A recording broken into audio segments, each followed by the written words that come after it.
Omoyele Sowore.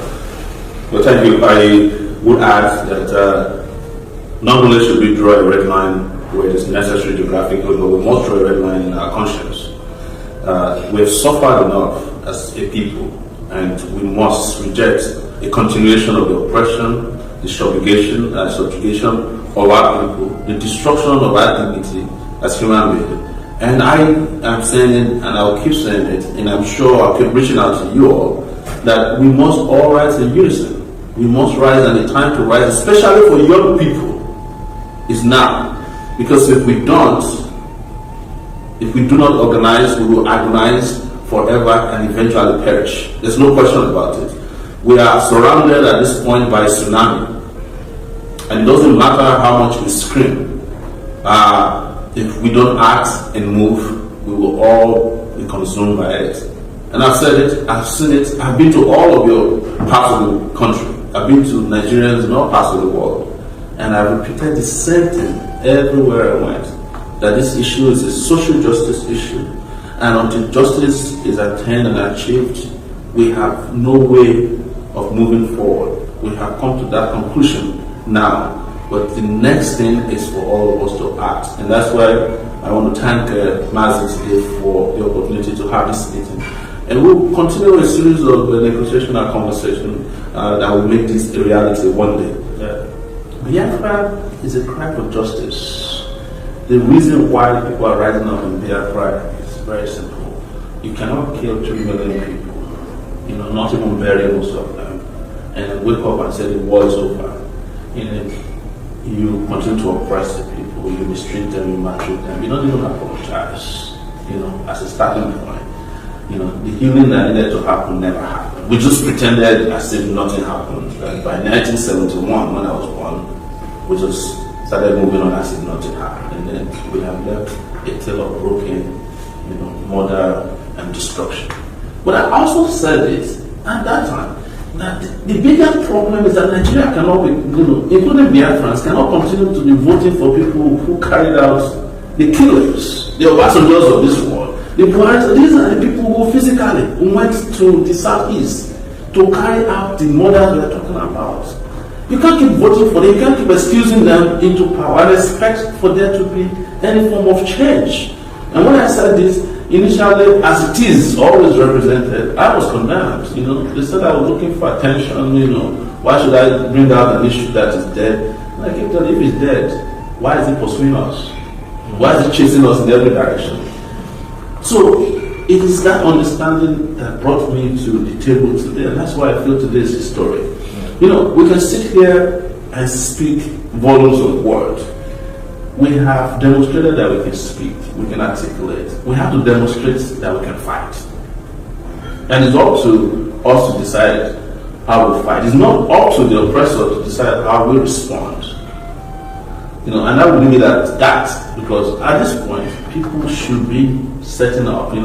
When I went home the last time and discussed this in Nigeria, I told the communities that we met, I said, you have to start setting up communities of resistance in every corner of Nigeria if you want the country to be good, if you want anything at all. And resistance means different people different things for different people and in different regions. That's why Mazi said it.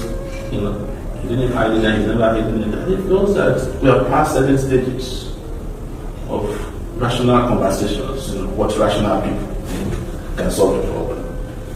And you cannot have rational conversations with irrational people. I was one of the people in 1992 that followed Shoyinka, Femi Falana, Akabashiro, Olisa Bakuwa, and the rest to try and do an alternative sovereign national conference. We were chased out by police. We were beaten up. Yes. Now, they have done, I think, 3 other conferences after that. It's because the intention was not to bring about any cohesive or organic conversation or solution to the problem. It was just a payoff for some of their retired colleagues who have nothing left in their bank accounts. It didn't achieve any results. So when the people are ready, they will put an end to this. You can call it whatever name you call it. There will be an uprising. There's no question about it. My concern is how do we manage the aftermath of the uprising such that it doesn't come back to be a liability like it is in Somalia today. Thank you very much. Thank you. The situation that we find ourselves in is very dire and desperate. Some of you may not have listened to me in the past, but I'm sure with Obasanjo echoing what I've repeatedly said, excuse me, even on-site reporters, that tells you all you need to know, that there is imminent danger. Our land will be overrun by these hordes from the north, and nobody will come to our rescue. It will not just affect our people, it will also affect those in the middle belt, and it will also affect the Oduduwa nation as well to the west. There should be a line through which this very army cannot cross. And that line should and must be drawn in the middle belt. If we don't draw that line, if we don't rise up to protect our people, we will all die. What I said before has come to fruition. If we do not resist Nigeria, we will all perish in the process. If anybody wants to form a nation, you decide who you build a nation with. A nation is an organic process. The formation of a nation must and will by nature remain an organic process. It is not something that you force on individuals. You are allowed to go to their own mind. That is why Nigeria is fundamentally flawed, and that is why the only remedy is for people to rise up. The time is now, not tomorrow, not next week, not next month, and not next year. Don't take it from me, take it from those that know. Thank you very much. That the Fulanization, the Islamization, which I repeatedly warned our people about, is about to, I will say unfolding now for a few weeks, but about to take firm root. And I see no redemption for Nigeria as an entity. But I see redemption for what I call the middle belt, the east, and the west, if they realize and wake up on time to do the needful. And that needful is a complete and utter repudiation of everything to do with Nigeria as presently constituted.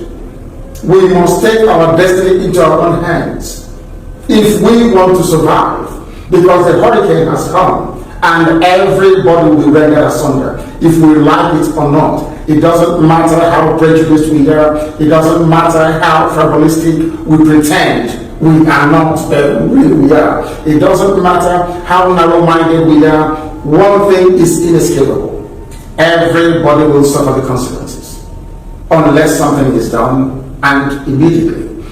Now, how do you get round to it?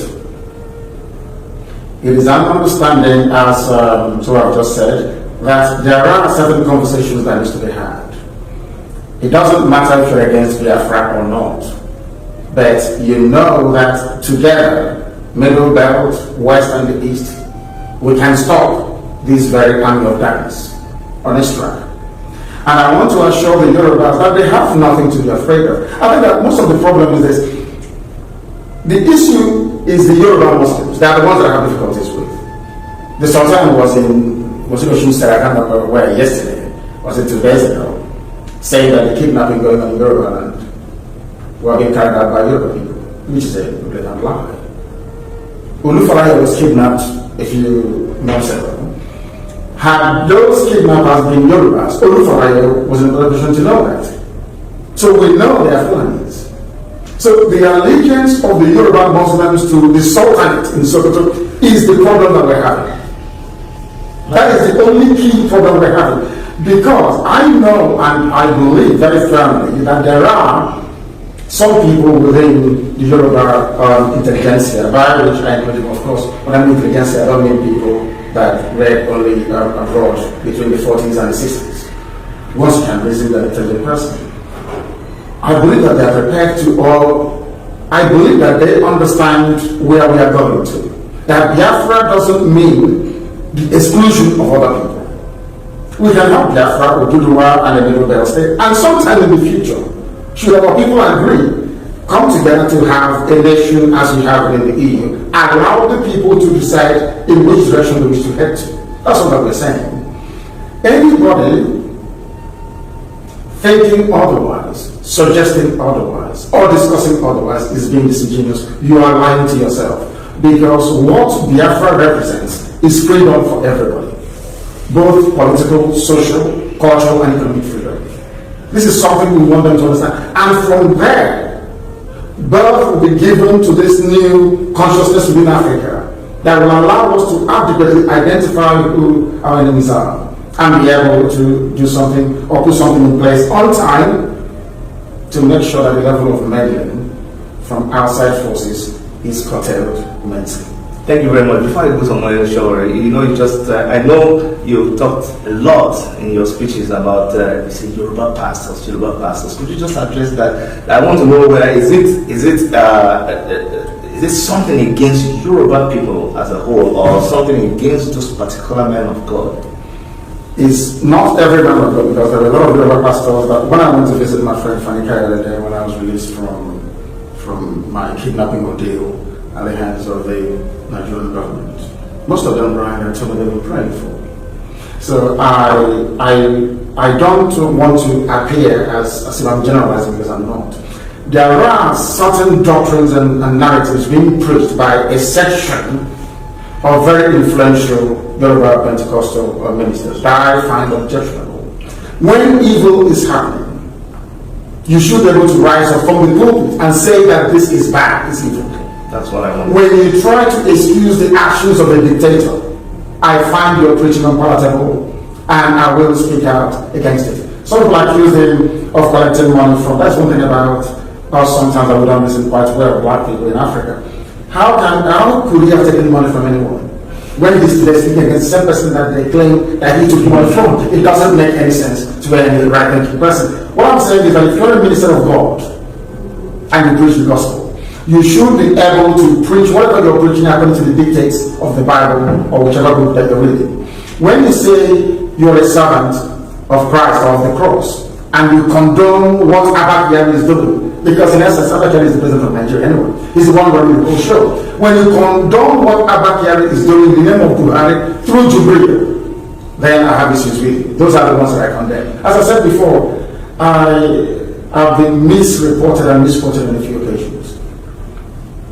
I believe that everybody will benefit from the industry and ingenuity of the West. I subscribe to that as well. Those driving this wedge of enmity between us are those who are benefiting. Yeah. Thank you very much. Mr. Omoyele Sowore, you started the Take It Back movement, and it caught fire, and then just started, just went all over the place in Nigeria and all over the world, and you did a series of town hall meetings. From what you have experienced and the interactions with Nigerians in the last election, project for me where you think Nigeria is headed and what you think is the solution. I think it's simple. The people who identify as Nigerians today must rise up and put an end to the slavery to which they have been subjected. They must put an end to the burden and the yoke of overlords and feudal lords, and sometimes from both states and non-state actors, because they're all working together. He mentioned religion. He mentioned churches. He mentioned Muslims, and all these overlords. I met with them. I confronted them during the campaign. I went to palaces. I went to churches, and we met the same thing. People condoning evil that they claim they're against. Preachers telling us that the only way Nigeria can move forward is to vote Buhari back into power. Traditional rulers who have already collected bribes, who pretended as if they want the country to be a better place, and the next day you see them with their hats or crowns in front of Buhari. So I proposed a revolution, and I have never denied it. And I was saying it, I said it on the chair during the election. But before now, I've been trying to reach actually Magic even before. It happened at our station. Star TV was one of the first interviews he had. They had some of the widest coverage worldwide, where he made proclamations that are true to today. And but I couldn't during the election. And I decided when I heard it was in the state that we should meet, that the conversation that will discuss the humanity around the area known as Nigeria today must start now, and we must start having organic connections and collaboration. I came out of that election knowing fully well that without some serious action, the place we refer to as Nigeria today will become history pretty soon. And it will become history by virtue of its own internal contradictions. And during the election, I'm known as having said that a lot of things are wrong with Nigeria. I mentioned before that the Constitution is a fraudulent document. In fact, I said it at a debate that Nigeria was set up as a business, and until it becomes a nation, we're deceiving ourselves. So, what you have said earlier is the energy that's in the room here today, but I think beyond that is also history that is being made here today. That young people who have ideas, young people who have conviction, young people who are willing to make sacrifices can meet one-on-one and have a very honest and truthful conversation. If you call it a private meeting, it means that we cannot disclose some of the conversations we've had. So we've had a private meeting, and it's going to be one of a series of meetings that we will be having going forward. Right. And he's very clear. I cannot speak for him, as he's very articulate enough to tell what his position is on matters. But we had a very, very great meeting, and we had discussions that opened ourselves. We opened up to ourselves about what we think we need and what should be happening. And like I said, he will tell you what he feels, but I'm excited. That's what I can tell. All right. Your viewers about this meeting. All right, thank you very much. Mazi Nnamdi Kanu, you are known as a very, very tough human being. And when I reached out to your people, and I held my fingers crossed, and they came back to me and said, you have agreed to meet with Omoyele Sowore. I cannot explain why you agreed to meet with him. Why did you agree to actually meet with Omoyele Sowore? I agree because actually there's a sort of love-hate relationship between us. When they give us very favorable coverage, we love them, and when they don't, of course, we do the opposite. Okay. I admire his courage and his conviction, and what at his age he's managed to accomplish. And running for presidency in the land of the dinosaurs, as I call it, is on its own a very remarkable achievement, so I commend him for that. I also agree to this meeting because there are a lot of misconceptions about what we represent, what I represent in terms of the agitation for Biafra, which I think sometimes is lost in the haze of ethnic interpretation, I would call it. So having a one-to-one with him will allow me to clarify my position and that of IPOB. And more so because most of my rather memorable pronouncements were made on Sahara TV when I was here a few years ago. So it will be an opportunity for us to sort of revisit that, nostalgically speaking, of course. Another thing is that I needed the West, the Yoruba race, to understand that IPOB is not against the Yoruba people. I am not against the Yoruba people. Most of my very good friends are Yorubas, and very, very close. When I mean good friends, I mean very close friends indeed. And most of those actually fought for me when I was incarcerated were Yoruba people, and they spoke up very eloquently about the injustice being meted out, not just to myself, but to IPOB in its entirety. Prior to that, we went to his birthday, that was last year, and we'll do so. We know that God will keep him, shall also do so this year. Everybody knows about my affinity to Fanike, how close we are, and I fight here as well. What unites us, I believe, is far more greater than what divides us, is being able to rationalize our position within that damnable contraption they call Nigeria. During our conversation, I made it very clear that had Nigeria been put together by Zeke, Awo, and Ahmadu Bello, I can live with it. But the fact that a white man came across, set up a private limited company, and then from there we became a nation, I find irredeemably insulting. Because I can't do something in Europe. And it would be very foolish of me to allow that to happen in Africa. I also made it very clear that had the conversation being led by Wole Soyinka succeed, or culminated in the Sovereign National Conference, perhaps there could have been some sort of merit in trying to articulate a way out of the melee that Nigeria is in within the understanding that that very Sovereign National Conference took into consideration the views and aspirations of everybody. Because Nigeria, the way you see it, is not just about the Igbos, the Hausas, and the Yorubas. There are other people within as well. Their views and opinions must also count.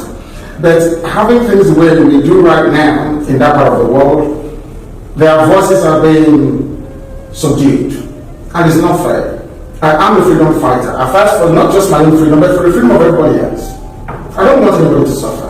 I don't want other African countries to be in poverty while Biafra grows and flourishes. I want everybody to be fine. And also made it very clear to him that I am prepared to convince Biafrans to make sure that oil and gas found in Biafra land in this present day is distributed to everybody else to do it as they please. If it means handing it over to the UN to supervise the sale and disbursement of funds, so be it. I don't want people to think that our agitation for freedom has anything to do with, wealth or economy or the need to exclude other people. Not at all. I want to make that categorically clear. And I'll say to him that I have this, I wouldn't say Pan-African, but a West African vision and view. And I want to say what else developed. To the point whereby to have a high-speed rail line running from Calabar to maybe Banjul, what were you mentioning? Dakar. To Dakar in Senegal. A very wonderful thing to do indeed. We want everybody to be developed. The same is in this country or this part of the world. America actually is fighting very hard to see that Mexico to an extent is developed. At least to mitigate the influx of migration into America. So I have the love and passion for everybody. But it was the way that Nigeria is structured and made it almost impossible to get that very message across. So we're left with no choice than to, because the security is at home. You need to save yourself before you save other people. That's right. That's what we're trying to do. That's right. Thank you very much. Mr. Sowore, you were in Nigeria, you were in the thick of things. One thing that endears me to both of you is that you were there, you left your place of comfort and you were in Nigeria and you were in the thick of things and you went around campaigning even in the village of the president and without security, and you faced all kinds of things. And yet, there is, just like Nnamdi Kanu has said, there's some misconceptions out there. One of them is that, why did you take money from Buhari to make sure that he wins this election? First of all, you took money from Buhari in this election, and in the past, APC had paid you to work against Jonathan. So can you explain to us why you did that? Well, let me first correct an impression. According to Mazi, Buhari's village is not the place I went to. Buhari is from Sudan. So it's on record that you say that Buhari is from Sudan. But here is the point. We have to get serious about what we're about. A lot of people have this misconception that if you are courageous enough to confront the system, the way we have done it, with the far-reaching connection, coverage, and reach you have, you must somehow be taking money from somebody. I mean, Mazi himself has been accused. Yeah, I was going to the soul. But it's part of what you do in leadership when you are in the freedom fighting zone. One of the things that people are throwing darts at you, what most people don't know is that I am actually of a Joy extraction. I'm a Joy boy in Ondo State. So if I were to be close to anybody to take money, it would be from Jonathan. If I really wanted money, and if there was time that Nigeria had money when we were selling oil at $100 and above, it was the easiest time to take money. So if I didn't take it and I opposed Jonathan, that means there's something to my character But I don't want to waste time on it. We're here talking about substance, about the future. Yes. And not distractions. Exactly. I went into the election hoping that people will open their eyes, young people, to turn the tables around the people who are, running all of us down. But that did not happen. But what happened out of it, which I'm excited about, is that people are now sufficiently, a lot of people, energized, conscientized, and mobilized to understand that elections alone cannot solve Nigeria's problem. That counting of votes or the way they have dominated the process can't solve it. There's something far greater than that. In fact, I propose a revolution. Should be, and that is what I'm committed to at this point. And that is the reason why I align with anybody. And we've had these conversations in private. I believe that even in a new state of Biafra that's been proposed, justice must be a key part of what will prevail there. Otherwise, you will still find pockets of the oppressors who left Nigeria. Because these oppressors have tasted blood in Nigeria. Suddenly they cannot be drinking coffee in Biafra. They will try to do the same thing. But what has not been tried and tested is a system of governance that uplifts the integrity of people on the continent of Africa. And Africa as a whole is suffering with this. I'm Pan-Africanist. Left to me, the entire African continent should be one nation. In fact, what was rejected by Europeans when Nkrumah and the rest were proposing an Africa, one Africa, is what they're now using it at the European Union. One currency, and integration of all European unions, and nation states that are pretty much borderless. But when this was proposed by Nkrumah and the rest, they killed them, they maligned them, they used propaganda to destroy that agenda, and did not allow Africa to take up as a continent. And they were instituting and putting in their puppets on the continent of Africa. And I think everybody that is aspiring for a better future cannot afford this kind of puppets in any space. And we've been able to make it very clear, articulate it within the period of a year and a half that I was running for presidency, what Nigeria could achieve if we went the other direction. If it didn't, it's very obvious that Nigeria is heading for a collision. Anybody who says at this time that he's seeing light at the end of the tunnel in Nigeria should be expecting a collision with another oncoming train. That is the conclusion that I came with after the election. And I made it very, very clear. But conversations that needs to happen at this stage cannot be conversation about what they are discussing in the beer parlor. We are talking about the lives of millions of people at stake, their dignity, their future, their children, a nation states or several nation states that are together, or federalism, whichever way we want to go about it. I'm here to discuss how we make it happen, and how we make it happen as soon as possible before it gets too late. That's right. Thank you very much. There's a great saying that says, small minds discuss people, average minds discuss events, and then great minds discuss ideas. So that's really what you're saying. You're saying we should be done with all this, took money from that person, don't take money from that person. What I would advise people, go and read and find the truth about this man and what they have done. Based on your direction, I'm not going to waste so much time asking Nnamdi Kanu why he took money, whether he took money from Buhari to tell people to sit at home, because I know it's a lie. So he has tried it, instead of wasting our time on all those things. Let's not go there. Let me ask you, Nnamdi Kanu, where do you see Nigeria headed now? Because with what is happening, I also don't see light at the end of the tunnel, the trajectory of it, but tell me where you see things headed and what you have seen happening recently that makes you come to that conclusion. As I said on Sahara TV in 2015, if I'm not mistaken, Nigeria will be worse than Somalia very shortly. And all the signs are there for almost a city. It will consume everybody. Millions will die. The world will do nothing about it. As long as the oil and gas continues to flow, that is their primary concern. They won't give a damn about what is happening to the poor people in Africa. Haven't you noticed that CNN hasn't covered the killings in Nigeria? Fox News, I'm here in the States. They're not correct at all. Because it is in the interest of certain individuals to make sure that this level of human atrocity happening and being perpetrated by Abba Kyari and that thing he brought in from Sudan, Jubril,